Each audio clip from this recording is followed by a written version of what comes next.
the birth. That was completely fabricated. We all know the first interview was given to CBS. We all know that she never intended to go to the... Looks very abnormal. That it looks very strange. If you look up close in the video, and I encourage people, look at this.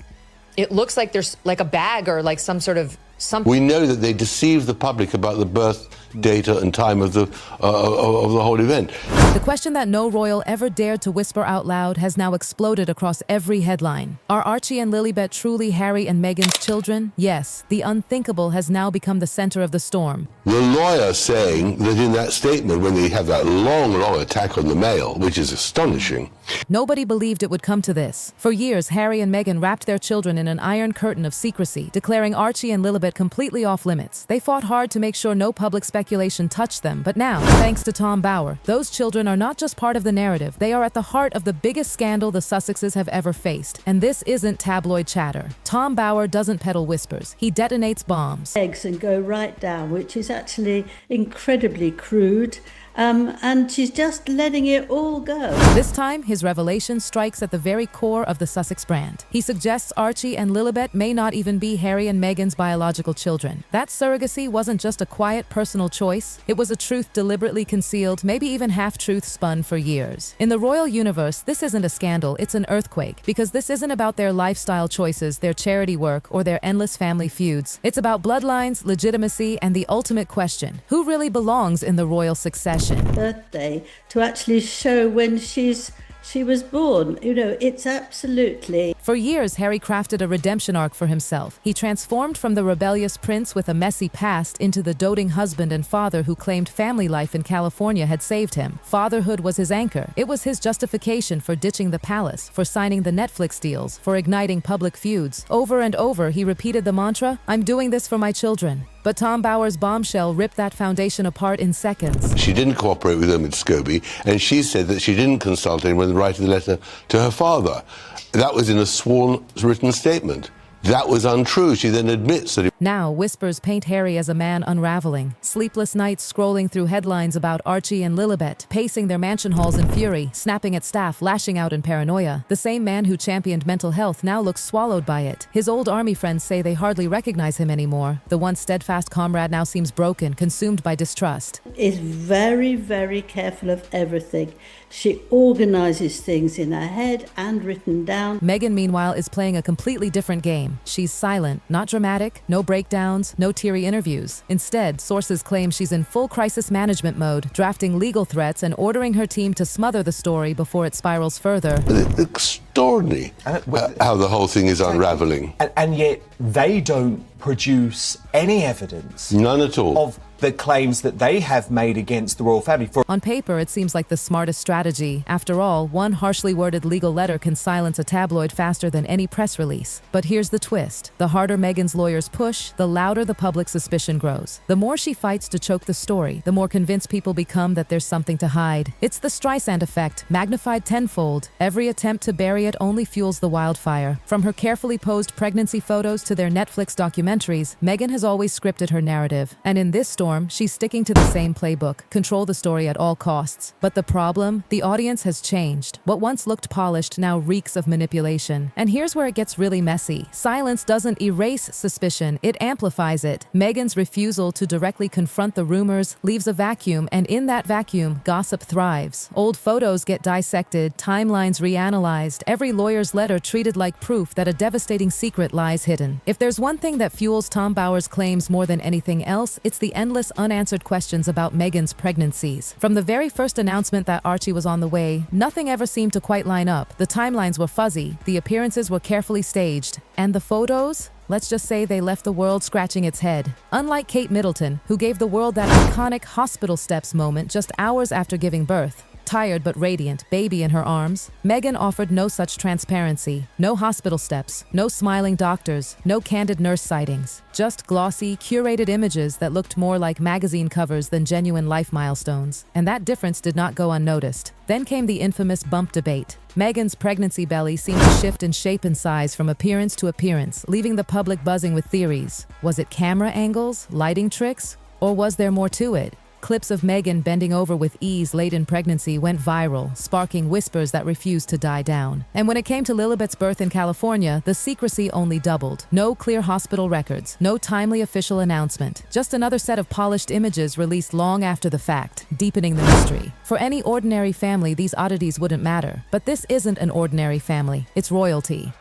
Every royal birth has always been a matter of public record, documented with clarity, transparency, and tradition. Yet in Meghan's case, the silence was deafening. Instead of shutting down speculation, the gaps in her story became a playground for conspiracy. And now, years later, Tom Bower hasn't just opened that door wider, he's kicked it off the hinges. Suddenly, skeptics feel vindicated, convinced the pregnancies were never what they seemed. And here's another layer of suspicion. Meghan and Harry's insistence on privacy was supposed to shield their children, but in the eyes of the public, it did the exact opposite. From the very beginning, Archie and Lilibet have been noticeably absent from the wider royal orbit. And in a world where every royal grandchild is expected to be paraded for tradition's sake, absence speaks volumes. Just look at the stark contrast. William and Kate's children are constantly seen with senior royals, laughing with Charles, playing with Camilla, even sharing touching moments with the late Queen. Those images don't just tug at heartstrings. They cement legitimacy. They remind the world that these children are firmly woven into the royal fabric.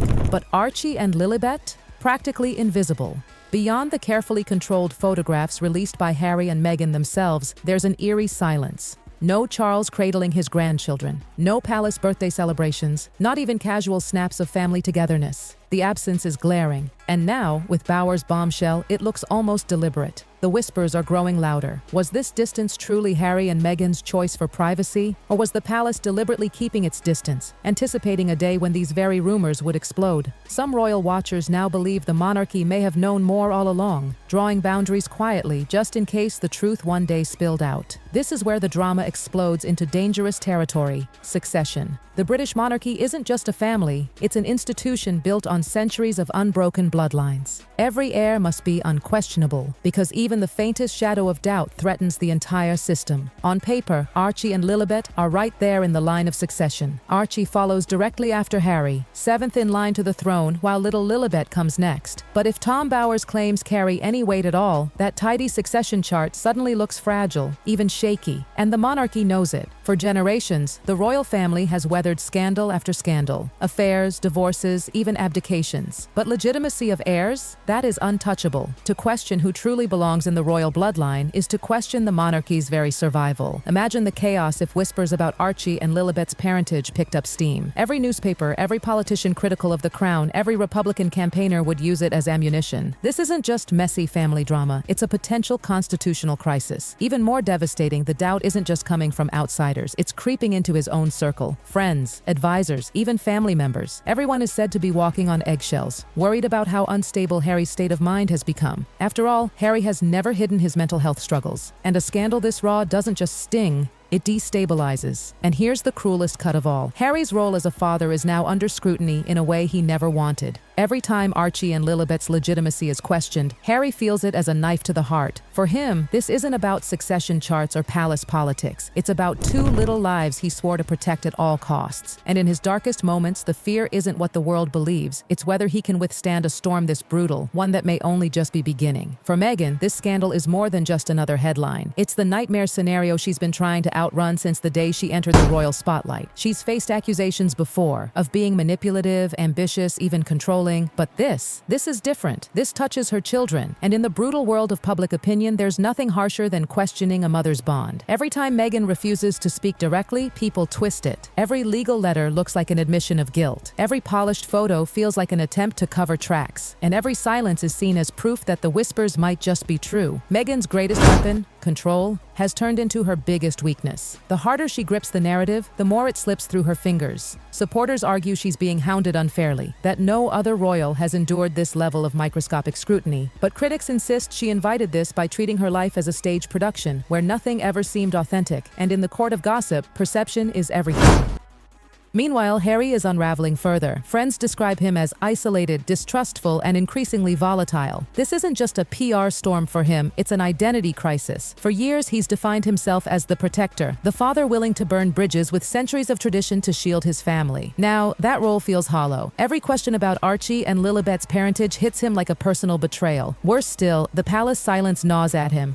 Buckingham Palace hasn't lifted a finger to defend the Sussex children. No statements of support, no public appearances to dispel rumors. Nothing. For Harry, it must feel like the ultimate abandonment. Proof that even in matters as personal as his children, the monarchy has left him stranded. And so the whispers grow. Did the palace always know more than it let on? Is that why Archie and Lilibet were kept at arm's length from the rest of the royal family? Were the smiling photos and stiff statements just a cover for deeper doubts? Every unanswered question only tightens the noose. For the monarchy, the stakes couldn't be higher. This isn't about a family spat. It's about survival. If the public starts questioning whether two children in the line of succession are legitimate, the institution itself begins to wobble. One scandal about affairs is embarrassing, but a scandal about heirs? That's existential. And that's what makes Tom Bower's bombshell so explosive. Even if it's never proven, even if it remains nothing more than gossip, it's done its damage. It's planted a seed of doubt. And once that seed exists, it grows. People will re-examine every photograph, every timeline, every carefully staged moment. They'll whisper in tabloids, debate in living rooms, dissect on social media, and the monarchy, already battered by years of drama, will be forced to weather yet another storm it cannot control. For Meghan, the tragedy is that her image, so painstakingly crafted, is now hanging by a thread. She may still see herself as the mother, the fighter, the woman who challenged an ancient institution. But for many, that picture has cracked, and cracks, once they appear, spread fast. For Harry, it's even darker. He's not just battling public opinion, he's fighting himself. Every attack on Archie and Lilibet cuts at his soul as a father. Every whisper about legitimacy shakes his belief that he can protect his children from the same cold machinery that scarred him as a boy. He left his family, his country, his role as a prince, all for the sake of creating a safe, certain home. And now, that certainty is gone. The cruel reality is that this storm has no clear end. Tom Bower's claims may never be proven, but they've already achieved what Harry and Meghan feared most. They've opened a wound that may never fully heal. Doubt is now part of the conversation. And in the world of royalty, where image, legacy, and legitimacy are everything, doubt is poison. So where does this leave them? Meghan clinging to silence and strategy, hoping control can still salvage her image. Harry unraveling under the weight of paranoia and heartbreak, questioning whether the family he sacrificed everything for can ever escape the storm. And Archie and Lilibet, two children who never asked for any of this, caught in the center of a scandal bigger than themselves. Tom Bower has lit the match, and whether the fire dies down or burns the entire house depends on what happens next. But one thing is certain, the seed of doubt has been planted, and once planted, doubt is almost impossible to uproot.